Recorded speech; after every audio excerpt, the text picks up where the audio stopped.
ओम अतुलित बलधामं हेमशैलावदेहं धनुजवन कृशानं ज्ञानिनाम् अग्रगण्यं सकलगुणनिधानं वानराणां धीशं रघुपति प्रिय भक्तं वातजातं नमामि। नमस्कार, स्वागत है आपका आचार्य वाणी में। मैं आचार्य डॉक्टर विक्रमादित्य आपके साथ हूँ। आज का विषय हमारा है कि तुला राशि वालों के लिए जो मंगल का राशि परिवर्तन होने जा रहा है।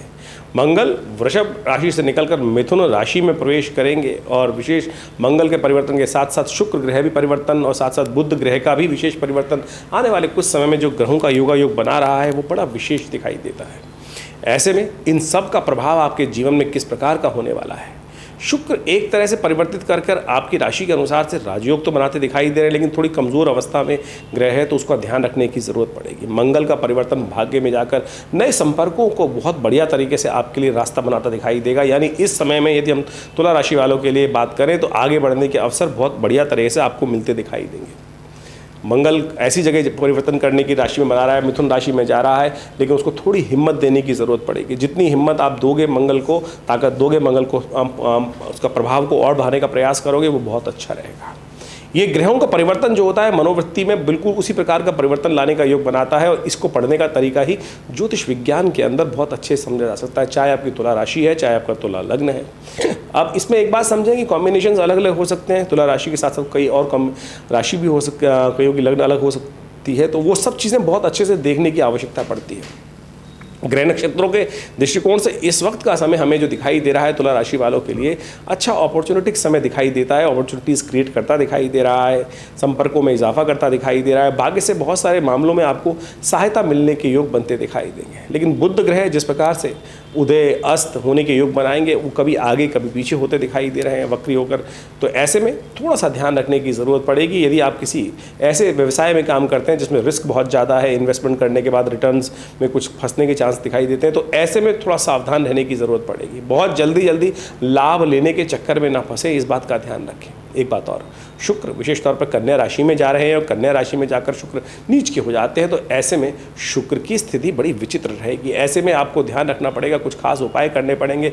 गौ सेवा सबसे श्रेष्ठ उपाय दिखाई देता है। गौ सेवा, गौ की नित्य प्रति सेवा करने का यदि आप प्रयास करेंगे तो वो आपके लिए बहुत अच्छा रहेगा। गाय को हरा चारा खिलाना, ज्वार खिलाना, ये सब चीज़ें जो हैं ये आपकी राशि के अनुसार से बड़ी अच्छी दिखाई देती है, क्योंकि आपकी राशि के स्वामी शुक्र ही हैं और वो 12वें भाव में जा रहे हैं। तो एक तरह से मंगल शुक्र का ये परिवर्तन जो है कहीं ना कहीं से आपके लिए बड़ा अच्छा अपॉर्चुनिटी का समय दिखाई देता है। तो सितंबर करीब 26 अगस्त से ये परिवर्तन आरंभ होगा और 20 अक्टूबर तक मंगल यहाँ भाग्य में विराजमान होने वाले हैं। लेकिन एक बात समझ लें यहाँ पर एक बात कि कर्क राशि में जब जाएंगे मंगल तो नीच के हो जाएंगे। उससे एक राशि पहले जो मिथुन राशि में चल रहे हैं वो नीचाभिलाषी हैं। नीचाभिलाषी ग्रह जो होता है, जैसे कहा जाता है, ये बहुत कम लोग समझते होंगे इस बात को, जैसे उच्च के होने से पहले ग्रह उच्चाभिलाषी कहलाए जाते हैं, तो इसी प्रकार से नीच राशि में जाने से पहले ग्रह जो होता है नीचावस्था से पहले कहा जाता है नित्याभिलाषी होने जा रहा है। तो मंगल को यहाँ पॉजिटिव साइंस की ज़रूरत है। हनुमान चालीसा का पाठ सबसे बढ़िया रहता है। मंगलवार के दिन यदि पूरी श्रद्धा के साथ हनुमान जी का स्तवन किया जाए, हनुमान जी को चोला चढ़ाया जाए, तो ये विशेष तौर पर आपके मनोरथों को सिद्ध करने वाला रहेगा। ग्रह नक्षत्रों के दृष्टिकोण से इस बात को हमें समझना चाहिए कि ग्रह नक्षत्रों का प्रभाव किस प्रकार से पड़ रहा है और ग्रह नक्षत्र कैसे। हमारी पौराणिक कथाओं के अनुसार से इन सब ग्रह नक्षत्रों की जो कथाएं हैं वो बहुत बढ़िया तरीके से आदि भौतिक आदि दैविक तरीके से समझाने के लिए उपस्थित की गई है। मंगल है कौन? मंगल वीरभद्र हैं, हनुमान साक्षात भगवान शिव के अंश हैं। तो ऐसे में यदि हनुमान जी का सुंदर स्तवन कर शिव का सुंदर स्तवन कर आप उनके निमित्त पाठ करेंगे, उनके निमित्त पूजा करेंगे, उनके निमित्त प्रार्थना करेंगे, तो उनका नेगेटिव प्रभाव को ठीक कर सकते हैं। तो इसको हमें सैद्धांतिक तौर पे समझने का प्रयास करना चाहिए। देखिए, ज्योतिष एक ऐसा विषय है जो पूरे विश्व में सार्वभौमिक महत्व रखता है। यदि आप समझें कि हमारे यहाँ तो सोम, मंगल, बुध, बृहस्पति, शुक्र, शनि, इतवार इस प्रकार से नक्षत्र दिनों के नाम दिए गए हैं, यही अगर वेस्ट में चले जाए तो वहाँ Sunday, Monday, Tuesday, Wednesday, Thursday, Friday, Saturday, Sunday, Monday इस प्रकार से कहा जाता है। यदि आप देखें सन इज सूर्य, तो कैसे या तो हमने उनको कॉपी किया या आज की तारीख में हम बहुत सारे लोग कह सकते हैं ना कि हिंदुस्तान में तो कुछ भी नहीं था, तथाकथित तौर पे हमको तो नीचे दिखाने का प्रयास करते हैं लोग। और वहाँ पर जो संडे का नाम है वहीं यहाँ पर रविवार है। रवि और सूर्य, संडे जो है वो एक अपोलो को जिस प्रकार से रिप्रेजेंट किया जाता है, तो कहीं ना कहीं भारतीयता पूरे विश्व में आच्छादित थी और हमारे ही बहुत सारे सिद्धांतों को पूरे विश्व ने कहीं ना कहीं अपनाया है। तो आप इस ज्योतिष को हल्का ना लेने का प्रयास करें। भारतीय विज्ञान कपोल कल्पित कल्पनाओं पर आधारित नहीं है। हमारी पौराणिक कथाएं उसका वास्तविक तौर पर महत्व दर्ज कराती हैं, तो हमें इन सब सिद्धांतों को समझना चाहिए। बहुत सारे लोग हम जानते हैं, समझते हैं कि इन ज्योतिष विज्ञान को समझते नहीं हैं और केवल छोटे छोटे लाभ के लिए ज्योतिष के साथ जुड़ने का प्रयास करते हैं। ज्योतिष सिद्धांत हम राशि के माध्यम से तो हल्का सा टच दे पाते हैं। यदि जन्मपत्री के अंदर तो एक एक चीज़ को बहुत गहन विशेष अध्ययन के साथ समझा जा सकता है। तो ऐसे ही छोटी छोटी बातों पर थोड़ा सा ध्यान रखते हुए कार्य करने का प्रयास करें। ज्योतिष एक बहुत बृहद विज्ञान है और यहाँ हम जो भी सिद्धांत आपके समक्ष परिवर्तन का, राशि परिवर्तन का, नक्षत्र परिवर्तन का जो सिद्धांत आपके समक्ष रखते हैं, बहुत गहन अध्ययन के बाद ही देने का प्रयास करते हैं। तुला राशि वालों, ये समझ लो कि ये समय जो मंगल का, शुक्र का, बुध का परिवर्तन का है, बड़ा महत्वपूर्ण रहने वाला है। फूक फूक के कदम रखने की ज़रूरत है, लेकिन ओवरऑल आपके लिए ये समय प्रॉस्परस दिखाई देता है, आगे बढ़ने के योग बनाता दिखाई दे रहा है। तो ऐसे में थोड़ा सा ध्यान रखते हुए, उपाय करते हुए आगे बढ़ने का प्रयास करोगे तो बहुत अच्छी सी अपॉर्चुनिटीज़ का लाभ उठा सकते हो। जो बाकी ग्रह आपके जो दिखाई दे रहे हैं वो थोड़ा सा इस वक्त देखिए 15 करीब नवंबर तक तो शनि ही बुद्धि में चल रहे हैं और शनि तुला राशि वालों की बुद्धि में चलते हुए वक्र अवस्था में जो चल रहे हैं वो 15 नवंबर तक वो ठीक नहीं है भाई। बुद्धि को थोड़ा नेगेटिव तरफ ले जाते दिखाई दे रहे हैं। बुद्धि को पॉजिटिव करें। मंगल पुरुषार्थ बढ़ाने के, कुछ लाभ देने के, भाग्य से लाभ देने के योग बना रहा है। उपाय करते हुए कार्य करेंगे तो अच्छा रहेगा। देखिए, इस प्रकार से ज्योतिष के अंतर्गत जो विभिन्न गणनाओं के माध्यम से निष्कर्ष निकलता है, यानी ग्रह की अवस्था को समझते हुए उसकी जो स्थिति समझ में आती है, उसके अनुसार से, ज्योतिष शास्त्र के अनुसार से, पौराणिक काल के अनुसार से, पौराणिक मतों के अनुसार से, वैदिक मतों के अनुसार से अनेक उपाय शास्त्र में बताए गए हैं। मंगल को ठीक करने के लिए, मंगल के शांत को, उपद्रव को शांत करने के लिए शास्त्र में वैसे तो अनेक उपाय हैं, लेकिन सबसे श्रेष्ठ जो है वो हनुमान जी का स्तवन है। हनुमान जी का स्तवन, हनुमान जी का पाठ करना, क्योंकि मंगल को जन्मे मंगल ही करते, मंगलमय भगवान हनुमान जी महाराज हमेशा कष्ट का निवारण करने वाले हैं और मंगल का दिन उनके लिए विशेष तौर पर समस्त प्रकार से शुभ कहा गया है। और मंगल के मंत्र का भी जप कर सकते हैं, हनुमान चालीसा का पाठ कर सकते हैं। हनुमान जी की तो अनेक साधनाएं हैं, उन सबको करके मंगल के तमाम दुष्प्रभावों को ठीक करने के लिए अनेक उपाय शास्त्र में वर्णित है। ज्योतिष के दृष्टिकोण से भी समझना चाहिए कि मंगल है कौन। मंगल वास्तविक तौर पर वीरभद्र कहे गए हैं। वीरभद्र जो भगवान शंकर के साक्षात अंश हैं, पृथ्वी से उत्पन्न हुए हैं और जब सती की घटना शास्त्रों के अनुसार से घटी, दक्ष के उस यज्ञ के अंदर उसको विध्वंस करने के लिए सती ने अपने आप को समर्पित कर दिया यज्ञ के अंतर्गत, तो भगवान शंकर ने रुद्र अवतार के रूप में वीरभद्र को उपस्थित किया।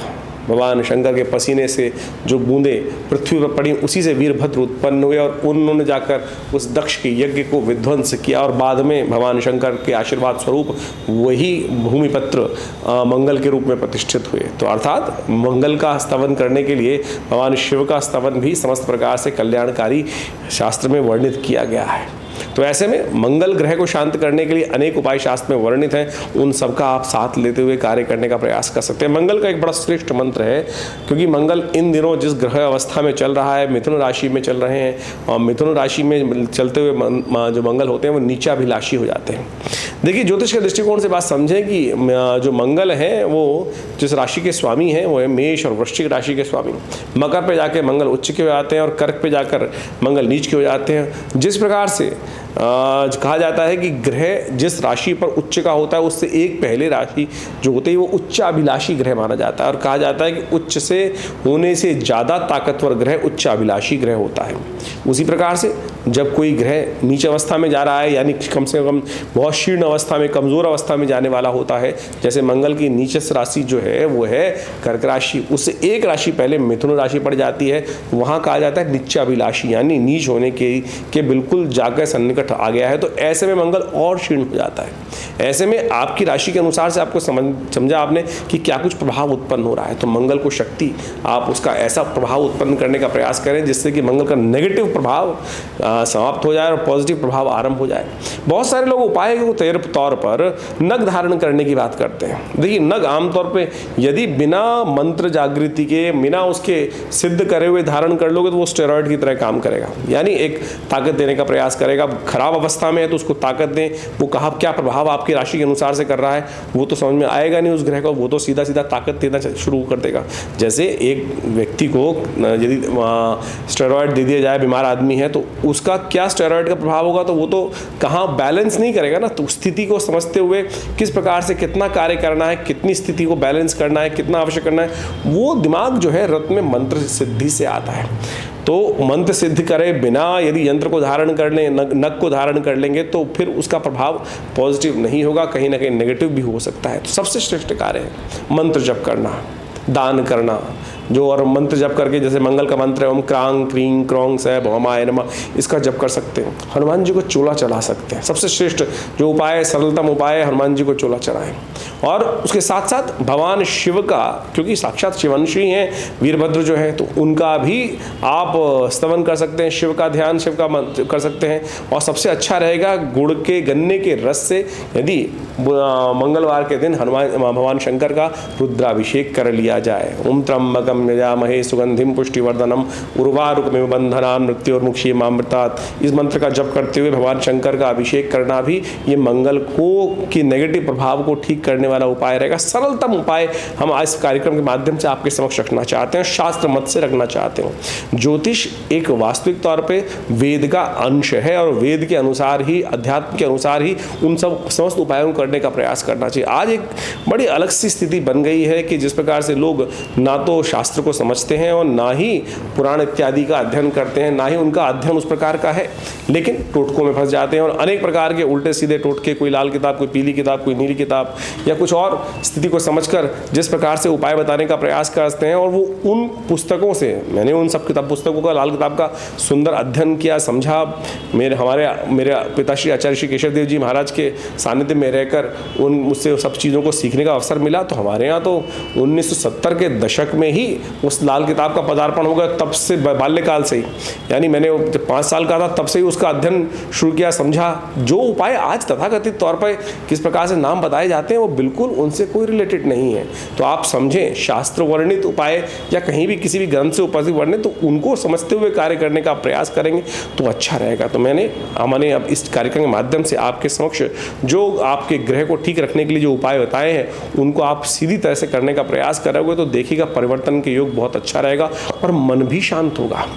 आप समझे कि आप भगवान का रुद्राभिषेक करके आए, हनुमान चालीसा का पाठ कर लें, आपके हाथ से तो कुछ गया नहीं, आपके मन में भी भाव आया, पवित्र आया, परमात्मा का सानिध्य मिला।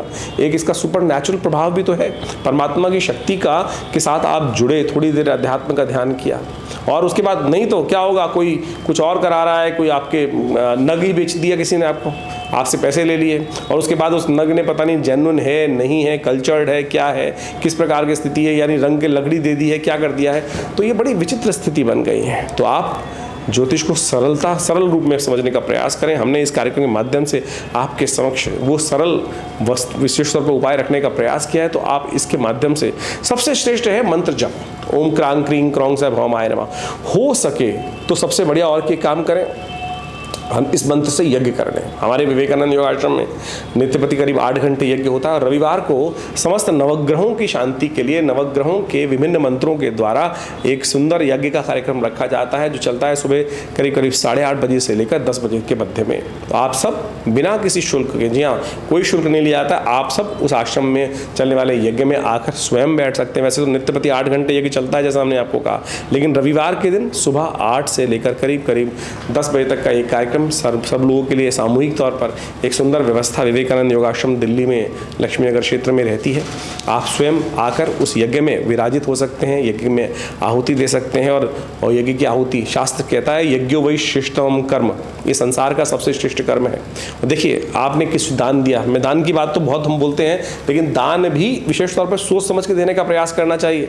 आपने दान किया किसी व्यक्ति को, कहीं उसने उसका गलत उपयोग कर लिया तो आपने भी नहीं सोचे समझे दिया, तो हम जो आहुति दे रहे हैं वो साक्षात परमात्मा को दे रहे हैं।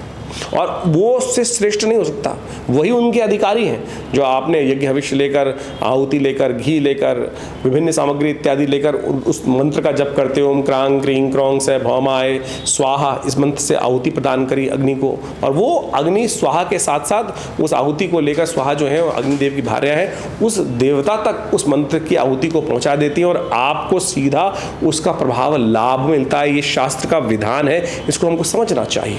इसीलिए कहा गया है कि यज्ञ सबसे श्रेष्ठ है। मंत्र जप और यज्ञ दोनों को यदि समाहित कर कर अपने ग्रहों के उपचार के लिए आप कार्य करेंगे ना, तो बहुत सुंदर कार्य रहेगा। कष्टों को निवारण करने की स्थिति बहुत जल्दी बनेगी। ये मंत्र बहुत शक्तिशाली है। ओम क्रांग क्रीं क्रौंग से भौमाय नमः, इसका चमत्कार हमने बहुत सारे लोगों को देखा है।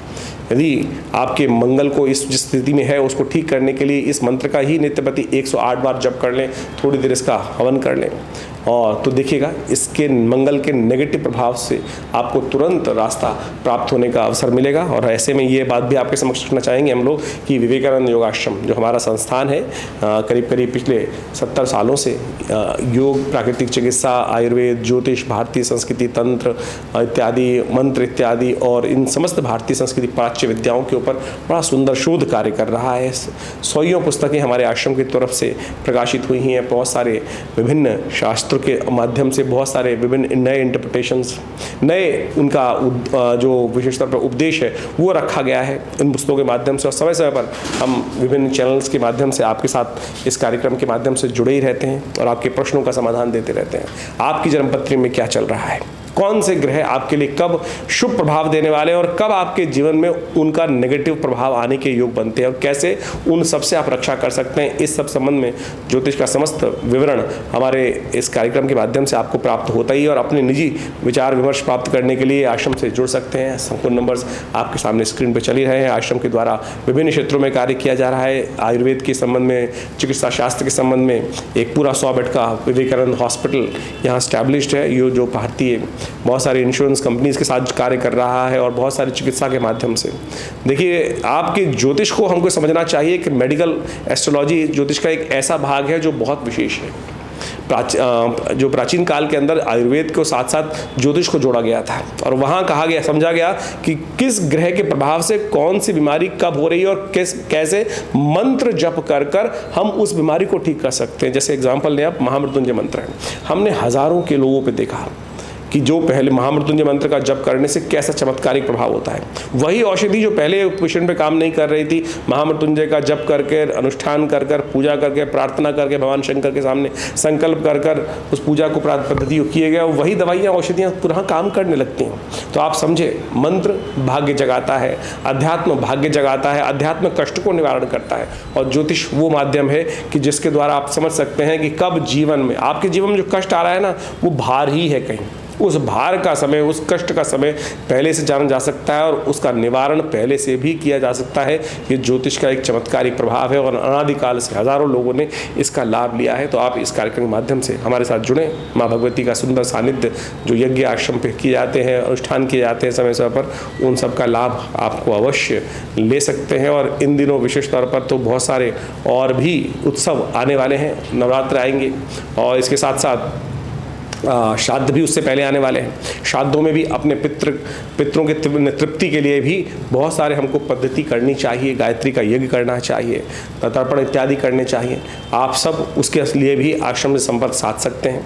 आश्रम में जैसे गायत्री का यज्ञ करवा कर अपने पितरों की आत्म शांति के लिए सुंदर कार्य अवश्य करना चाहिए। आप सब लोगों को अपने पितरों के निमित्त, जिनके कारण से हम इस जीवन में हैं, आज बहुत सारे लोग तो श्राद्ध भी सही से नहीं करते हैं। बड़ी विचित्र स्थिति है। लोगों को, आधे लोगों को, बहुत सारे लोग ऐसे आते हैं उनको पता ही नहीं है कि श्राद्ध कौन सी तिथि में किया जाए। यदि ऐसी भी कोई समस्या है तो चिंता ना करें, हमारे आश्रम पर जो फ़ोन नंबर्स दिए गए हैं उनमें आप संपर्क साध कर अपने समस्त प्रश्नों का निदान पा सकते हैं।